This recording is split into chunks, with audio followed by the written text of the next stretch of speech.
வணக்கங்கள், வாழ்க வளமுடன். நான் உங்கள் டிஎன்ஏ மற்றும் பிரசன்ன ஜோதிடர் சுப்ரஜா சுரேஷ்குமார். இன்னைக்கு நம்ம ஜூன் மாத பலன்களை பற்றி பார்க்க போகிறோம். ஜூன் மாதம் அப்படின்னாலே எவ்ரி இயர் உங்களுக்கு தெரியும், ஜூன்னாலே ஒரு சிறப்பான மாதம், ஒரு சென்டர் ஆஃப் மந்த் வந்திருக்கும். அந்த இயரில் ஒரு பாதி கடந்த ஒரு விஷயம் நம்ம அடியெடுத்து வைக்க போகிறோம் அப்படின்னு சொல்லலாம். என்னடா இப்படின்னு திரும்பி பார்க்கறதுக்குள்ள நம்ம ஒரு 6 மாதம் கடந்துட்டோமா, 5 மாதம் முடிஞ்சுதா, 6வது மாதம் வந்துட்டோமா அப்படிங்கிற ஒரு நிலைப்பாட்டுக்குள் நம்ம அடியெடுத்து வைக்கக்கூடிய ஒரு மாதம். ஸோ இந்த ஜூன் மாதம் என்ன ஸ்பெஷல் அப்படின்னு பார்த்தீங்க அப்படின்னா, குரு பெயர்ச்சி வரப்போகுது ஜூன் 2ஆம் தேதி. ரொம்ப ஒரு சிறப்பாக எதிர்பார்க்கக்கூடிய ஒரு குரு பெயர்ச்சி இதுன்னு சொல்லலாம். ஏன்னா இவ்வளோ காலகட்டத்தில் எல்லா விதமான பிரச்சனைகள், எல்லா விதமான சங்கடங்கள், ஒரே தீர்வான முடிவு குரு பார்வையினால் அது சரியாகும் அப்படின்னு சொன்னால் அது எல்லாருக்கும் ஒரு ஹாப்பியான ஒரு விஷயம். பொதுவாக ஒரு சனி பயிற்சி அப்படின்னாலே எல்லாருக்கும் ஒரு பயம் கலந்த ஒரு பிரச்சனை வரும். ஆஹா, சனி பகவான் நமக்கு என்னடா பண்ண போறாரு அப்படின்னு. ஆனால் குரு பயிற்சி வரும்போது எவ்வளோ கஷ்டமாக இருந்தாலும் குரு நம்மளை காப்பாற்றிடுவார் அப்படிங்கிற ஒரு தன்னம்பிக்கை எல்லார் மனதிலையுமே இருக்கும். இந்த மாதம் பார்த்தீங்கன்னா ஜூன் மாதத்தில் நம்ம மேஷம்லேருந்து மீனம் வரைக்கும் நம்ம பலன்களை பார்க்க போகிறோம்.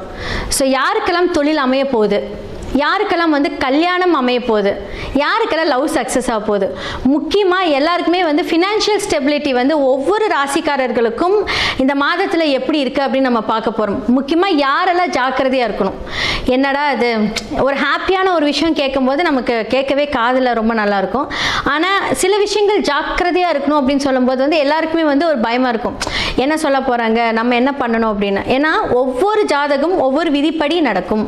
அதே மாதிரி இந்த கிரகங்களுடைய மாற்றங்கள் பார்த்தீங்க அப்படின்னா கோச்சார ரீதி அடிப்படையில் தான் நம்ம பேச போகிறோம். அந்த கோச்சாரங்கள் ஒவ்வொரு ஜாதகத்துக்கும் அந்த குரு யாரு, ஒவ்வொரு லக்னக்காரர்களுக்கும் அந்த குரு எந்த இடத்துல இருக்கு, யாருக்குரியவர் எந்த இடத்துல இருந்து கோச்சாரங்கள் அடிப்படையில் நமக்கு பலனை கூறுகிறார் அப்படிங்கிறது பார்த்தீங்கன்னா சுய ஜாதகத்தை பார்க்க வேண்டும். இப்போ சொல்கிறது கோச்சார அடிப்படையில் சொல்லக்கூடிய பொது பலன்கள். இது நிறைய பேருக்கு சூட்டபிள் ஆகும். அப்போ என்னன்னா உங்களுடைய சுய ஜாதகத்தை பார்த்து நீங்கள் அதை சரி செய்து கொள்ளலாம். இன்னே ஒன்று சொல்கிறேங்க, எல்லா விஷயத்துக்கும் சிம்பிளான பரிகாரங்கள், வாழ்க்கை பரிகாரங்கள், அதாவது வாழ்வியல் ரீதியான பரிகாரங்கள் மூலியமாக எல்லாமே சரி பண்ணலாம். ஸோ இப்போ மேஷம்லேருந்து மீனம் வரைக்கும் பார்க்கலாம். துலாம் ராசி மற்றும் லக்னக்காரர்களுக்கு இந்த ஜூன் மாத பலன்கள் எப்படி இருக்க போகுது அப்படின்னா, இந்த காலகட்டத்தில் ஒரு சின்ன ஒரு என்ன சொல்கிறது பிரேக் இருந்திருக்கும் உங்களுடைய பிஸ்னஸில். நீங்கள் நிறைய சம்பாதிக்கணும்னு நினச்சிருப்பீங்க, அது ஒரு பிரேக் ஆகிருக்கும். ஒரு 2 மாதத்தில் கொஞ்சம் பண நெருக்கடியை இந்த காலகட்டத்தில் குரு கொடுத்துருப்பாரு. ஆனால் அதே குரு பார்த்தீங்க அப்படின்னா பார்வை செலுத்தும் போது வருமானங்கள் வரக்கூடிய எல்லா ஹெல்ப்பும் பண்ண போகிறாரு. ஓகே, அடுத்தது பார்த்தீங்க அப்படின்னா உங்களுடைய பார்ட்னர்ஸ் மூலியமாக, கணவன் மனைவி மூலியமாக சில சங்கடங்கள் பிரச்சனைகளை சந்திச்சிருப்பீங்க. அதே மாதிரி உங்களுடைய தாய் மூலியமாக பிரச்சனை, இது எல்லாமே உங்களுக்கு ப்ராப்ளமாக இருந்திருக்கும். ஆனால் இந்த காலகட்டத்தில் இந்த ஜூன் மாதத்தில் அது அப்படியே சார்ட் அவுட் ஆக போகுது. இப்போ தாயோட சொத்து வராமல் இழுப்பறியாக இருந்திருக்கும், உங்களோட இடம் விற்காமல் பிரச்சனையாக இருந்திருக்கும். அதே மாதிரி நண்பர்களிடையே சில சங்கடங்கள் பிரச்சனைகள் சந்திச்சுட்டே இருந்திருப்பீங்க, பேசாமல் கூட விட்டுருப்பீங்க. இதெல்லாமே இந்த காலகட்டத்தில் நடந்துகிட்டே இருக்கும். நிறைய வயிறு ரீதியான பிரச்சனைகள் சந்திச்சுட்டு இருந்திருப்பீங்க, கேஸ்ட்ரிக் ப்ராப்ளம்ஸு, அதுக்கப்புறம் பார்த்தீங்கன்னா கர்ப்பப்பை ப்ராப்ளம்ஸ், இதெல்லாமே இருந்துகிட்டே இருக்கும். இப்போ பாதகாதிபதி உங்களோட 8ல் உச்சமாக இருக்கார். பாதகாதிபதி பார்த்தீங்கன்னா 8ல் 7ஆம் இடத்துல உச்சமாக இப்போ 8ல் வந்திருக்கார். அப்போ என்ன ஆகும் அப்படின்னா, ஃபர்ஸ்ட் ஆஃப் ஆல் பார்த்தீங்க அப்படின்னா உங்களுடைய கூட பிறந்த சகோதரன் இருக்காங்க அப்படின்னா அது அவங்களுக்கு அந்த பிரச்சனை, அவங்களுக்குமே ஒரு பிரச்சனை. சப்போஸ் எனக்கு கூட பிறந்தவங்க இல்லை, நான் ஒரே பொண்ணு ஒரே பையன் அப்படின்னா உங்களுக்கு பார்த்தீங்கன்னா சமுதாயத்தில் இருக்கக்கூடிய ஒரு அரசியல் பிரச்சனை ஏதாவது ஒன்று சந்திப்பீங்க. இப்போ ஃபார் எக்ஸாம்பிள், இப்போ துலாம் ராசி லக்னக்காரர்கள் அரசியல் இருந்தீங்க அப்படின்னா நீங்கள் எதிர்பார்த்துருக்கக்கூடிய ஒரு விஷயங்கள் நடக்காமல் போகும், அது ஒரு பிரச்சனையை கொடுக்கும் அப்படின்னு சொல்லலாம். ஹெல்த்தில் ரொம்ப ரொம்ப கவனம் தேவை. அடிக்கடி ஏதாவது ஹாஸ்பிட்டல் போகிறது, வயிறு வலி, சம்மந்தமே இல்லாமல் ஃபுட் பாய்சனிங் ஆகிறது, இந்த காலகட்டத்தில் இது 100% நடக்கும். அதே மாதிரி பார்த்தீங்க அப்படின்னா உங்களுக்கு என்ன சொல்கிறது 11ஆம் இடத்துல கேது பகவான் இருந்து, அதாவது கோச்சார கிரகங்கள் பார்த்தீங்கன்னா எல்லா ஒரு சம்பவத்துக்கு கன்ஃபர்மேஷன் கொடுத்தாலும் அவங்க உங்களுடைய புக்திநாதனாக வந்தாங்க அப்படின்னா அந்த மாதிரி காலகட்டத்தில் கொஞ்சம் பிரச்சனைகள் இருக்கும். சப்போஸ் பார்த்தீங்க அப்படின்னா உங்களுடைய தசாபுத்தி உங்களுக்கு ரொம்ப ஃபேவராக இருக்குது அப்படின்னா சின்ன சின்ன ஒரு அடி உங்களோட லைஃப்பில் வருமே தவிர பெருசாக எந்த பாதிப்பும் இருக்காது இந்த காலகட்டத்தில். ஆனால் நான் சொல்கிறது வந்து பொதுவாக பாதிக்கக்கூடிய ஒரு விஷயங்கள் வந்து இப்படி இருக்கும். தாய் தந்தை எல்லாமே ரிவர்ஸ் ஆகிருப்பாங்க, பிரச்சனையில் இருப்பாங்க. ஹஸ்பண்டு, உங்களுடைய பார்ட்னர்ஸு, ஃப்ரெண்ட்ஷிப் எல்லாமே வந்து கொஞ்சம் விலகக்கூடிய ஒரு விஷயம் வந்திருக்கும் இந்த காலகட்டத்தில். என்னடா பண்ணுறது, நம்ம எவ்வளோ அன்பு காமிச்சாலும் நமக்கு ஏற்ற ஒரு அன்பு வரமாட்டேங்குதே, நமக்கு ஏற்ற ஒரு பிளான் பண்ணாலுமே அது ஒரு எக்ஸிக்யூஷன்ஸ் பண்ணும்போதுமே அது ஒரு பெரிய தடையாக இருக்கே. ஒரு பிஸ்னஸ் பண்ணலாம் அப்படின்னு பார்க்கும்போது நமக்கு அதுவுமே தடையாக இருக்குது. சரி என்ன பண்ணலாம் அப்படின்னா, 5ஆம் இடத்துல ராகுங்கிறது வந்து பார்த்திங்கன்னா கண்ட்ரோல் பண்ணக்கூடிய ஒரு விஷயமான அது கண்ட்ரோலே ஆகாது. அதுதான் பெரிய பிரச்சனையில் போய் முடியும். ஓகே நமக்கு ஒரு 500 வருது, அப்படி எப்படி அது வந்து ஒரு கேல்குலேஷன் மைண்டில் ஓகே உடனே அதை வந்து தீக்கிறதுக்கு உண்டான எல்லா பிளானும் வந்து ராகு பண்ணுவார். அப்போ வந்து குடும்பஸ்தானத்தை குரு பார்த்தாலுமே மன ரீதியாக இருக்கக்கூடிய அந்த ராகு வந்து கொஞ்சம் இல்யூஷன்ஸாக நமக்கு நிறைய விஷயங்களை கொடுத்துக்கிட்டே இருப்பார். அப்போ இதுலேருந்து உங்களை நீங்கள் காப்பாற்றியே ஆகணும். ஏன்னா உங்களுடைய சுய கட்டுப்பாடு தான் வந்து உங்களுடைய லைஃப்பில் அடுத்த லெவலுக்கு போகும். இல்லாட்டி கண்ட கற்பனைகள், இது நடக்குமோ அது நடக்குமோ, இப்படி நடந்தால் நான் என்ன பண்ணுறது, என் லைஃப்பை நான் எப்படி கொண்டுட்டு போகிறது, என் ஃபேமிலி எப்படி பார்த்துக்கிறது, இது எல்லாமே வந்து பார்த்தீங்க அப்படின்னு இந்த காலகட்டத்தில் ரொம்ப ஸ்ட்ரெஸ்ஸாக இருந்து தூக்கத்தை கெடுத்துரும். அப்போ நீங்கள் என்ன பண்ணலாம் அப்படின்னா, வயதானவர்களுக்கு கொஞ்சம் ஹெல்ப் பண்ணிக்கிட்டே இருங்க. ஏன்னா சனியோட தாக்கமும் இருக்குது, குருவோட தாக்கமும் இருக்குது. உங்களுடைய சுய ஜாதகத்தில் என்ன தசாபுக்தி போகுன்ட்ருக்கு. சப்போஸ் ஃபார் எக்ஸாம்பிள் உங்களுக்கு கேது தசையில் போச்சு அப்படின்னா சூப்பர், வேறு லெவலுங்க. உங்களுக்கு அடி மேலே அடி.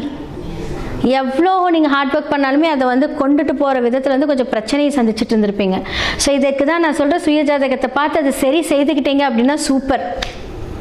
ஸோ இதெல்லாம் நீங்கள் கொண்டுட்டு போங்க. லைஃப்பில் ரொம்ப ரொம்ப நல்ல விஷயங்கள் நடக்க போகுது. நிதானித்து செயல்படுங்க. தாய் தந்தை மூலியமாக சில பிரச்சனைகள், சொத்துக்கள் ரீதியான ஒரு ப்ராப்ளம்ஸு, உங்களுக்கு கிடைக்க வேண்டிய சொத்துக்கள் வராமல் போகிறது, சில ஸ்ட்ரெஸ் கொடுக்கறது, ஃபினான்ஷியல் என்னதான் சரியாக இருந்தாலுமே நம்ம எதிர்பார்க்கக்கூடிய விஷயங்கள் நடக்கணும், அது நடக்காமல் போகிறது, இதெல்லாமே இந்த காலகட்டத்தில் நடக்கும்.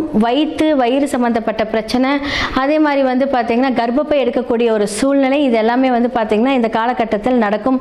இரத்தப்போக்கு நிறைய இருக்கும். தேவையில்லாமல் வந்து பிளட் லாஸ் ஆகிறது, பிளட் கம்மியாகிறது, ஹீமோக்ளோபின் கம்மியாகிறது, இதெல்லாமே வந்து துலாம் ராசி லக்னக்காரர்களுக்கு இந்த காலகட்டத்தில் இருக்கும். மயக்கடிச்சிட்டு போகிற அளவுக்கு இருக்கும். ஹெல்த்தை பார்த்துக்கோங்க. ஃபினான்ஷியல் எல்லா இடத்துலையுமே இருக்கும், வரும் போகும். ஆனால் ஹெல்த் நல்லா இருந்தால் தான் நம்ம நெக்ஸ்ட் லெவல் மூவ் பண்ண முடியும். ஆனால் ஹெல்த்தை பார்த்துக்கோங்க. ஸோ இந்த மாதிரி ஒரு விஷயங்கள், சொத்து இடம் முடிக்கக்கூடியாத ஒரு இடம் ப்ராப்ளம்ஸில் இருக்கும், அதை தொடர்ந்து பண்ணுங்கள். அதை முயற்சி பண்ணும்போது உங்களுக்கு அந்த இடம் விற்கிறது எல்லாமே நடக்கும். ஸோ இது மாதிரியான விஷயங்களை கொஞ்சம் கால்குலேட்டிவாக செயல்பட்டிங்கன்னா ரொம்ப நல்லாயிருக்கும். மேஷம்லேருந்து மீனம் வரைக்கும் இந்த ஜூன் மாத பலன்கள் யாரெல்லாம் ஜாக்கிரதையாக இருக்கணும் அப்படின்னாலும் நான் சொல்லியிருக்கேன். ஓகே, இப்போது நல்லா இருக்கிறவங்களுக்கு ஓகேங்க. ஒரு ஜாதகத்தில் வந்து நான் சொன்னேன் இல்லையா, அந்த தசாபுக்தி வச்சு தான் வந்து அந்த பலன்கள் இருக்கும் அப்படின்னு. எதன் மூலியமாகலாம் தீர்வு காணலாம் அப்படிங்கிற ஒரு பரிகார செக்ஷன் வந்து இப்போ நான் வந்து கொடுக்குறேன்.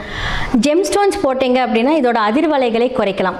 ஒன்று, நியூமராலஜி மூலியமாக உங்களுடைய நேம் சேஞ்ச் பண்ணணும், உங்களுக்கு ஃபேவரேட்டான அந்த நம்பர்ஸை வந்து சூஸ் பண்ணி கொடுக்கணும். 100% எவ்வளோ பெரிய கஷ்டங்கள் இருந்தாலும் அந்த கிரகத்தை நம்ம கட்டுப்படுத்தலாம். 27 நட்சத்திரங்களும் நமக்கு கெட்டது பண்ணாது. எல்லா கிரகங்களும் நல்லது பண்ணாது, எல்லா கிரகங்களும் கெட்டது பண்ணாது. உங்களுடைய சுய ஜாதகத்தில் யார் எப்படிங்கிறத பார்க்கணும். யாரெல்லாம் பிரச்சனை கொடுக்குறாங்களோ அவங்கள வந்து கட்டுப்படுத்தி, யாரெல்லாம் உங்களுக்கு பெஸ்ட்டாக இருக்காங்களோ அவங்கள வந்து நம்ம ஆக்டிவேட் பண்ணுறோம். அதை வந்து வைப்ரேஷன்ஸ் தான் இது எல்லாமே. ஓகே, நம்ம ஒரு ஸ்டோன் போட்டால் நம்ம லைஃப் மாறுமானா மாறிட்டுருக்குங்க. நிறைய பேர்த்தோட வாழ்க்கை மாறிட்டுருக்கு. நாங்கள் வந்து பார்த்திங்கன்னா அவ்வளோ சூப்பராக பண்ணி கொடுத்துட்ருக்கோம். அடுத்ததான் வந்து பார்த்திங்கன்னா நியூமராலஜி மூலியமாக நிறையா மாற்றங்கள். உங்களுக்குன்னு ஒரு எண்கள் இருக்குது. அந்த எண்களை வந்து நம்ம எப்போவுமே வந்து நம்மளோட இடது கையில் எடுத்து ஆக்டிவேட் பண்ணிக்கிட்டே இருக்கணும். அதை ஆக்டிவேட் பண்ண நமக்கு வந்து பிரபஞ்சத்திலிருந்து வரக்கூடிய அந்த சக்திகள், பிரபஞ்சத்திலிருந்து வரக்கூடிய அந்த வைப்ரேஷன், நம்மளுடைய வாழ்க்கை, நம்மளுடைய எண்ணங்கள். சில பேர் வந்து பார்த்திங்க அப்படின்னா பேட் தாட்ஸ் வந்துக்கிட்டே இருக்கும். போனால் ஆக்சிடென்ட் ஆகிடுமா, நம்ம போனால் செத்துருவோமா, நமக்கு இப்படியா அப்படியா, அந்த தாட் எல்லாமே என்ன பண்ணும், கண்ட்ரோல் பண்ணும். அது நீங்கள் கிடையாது, உங்களுடைய கிரகங்கள் தான் அதை வந்து இது பண்ணுறது. யாராவது ஒருவர் வந்து தவறு செய்கிறாங்க அப்படின்னா அது அவங்க பண்ணல, அது வந்து அந்த இயக்கத்தின் கிரகத்தோட இயக்கம் தான். நான் தான் சொன்னேன் இல்லையா, சில கிரகங்கள் வேதகனாகவும் செயல்படும். அதை வந்து நம்ம வந்து பார்த்து அந்த வேதகனை டீஆக்டிவேட் பண்ணி நமக்கு யாரெல்லாம் ஃப்ரெண்ட்ஷிப்பாக இருக்கக்கூடிய கிரகங்களை ஆக்டிவேட் பண்ணணும். ஸோ உங்களோட சுய ஜாதகத்தை பாருங்கள். கீழே இருக்கிற என்னோட நம்பருக்கு நீங்கள் காண்டாக்ட் பண்ணி உங்களோட அப்பாயின்மெண்ட்டை புக் பண்ணுங்கள். ஸோ ஜெம்ஸ்டோன்ஸ் மூலிமா தீர்வு, வாஸ்து மூலியமாக தீர்வு, நியூமராலஜி மூலியமாக தீர்வு, வாழ்வியல் பரிகாரங்கள் மூலியமாக தீர்வு, எல்லாத்துக்குமே ஆப்ஷன்ஸ் இருக்குது. இதே மாதிரி வேறொரு நிகழ்ச்சியில் உங்களை சந்திக்கிறேன். நன்றி, வணக்கம்.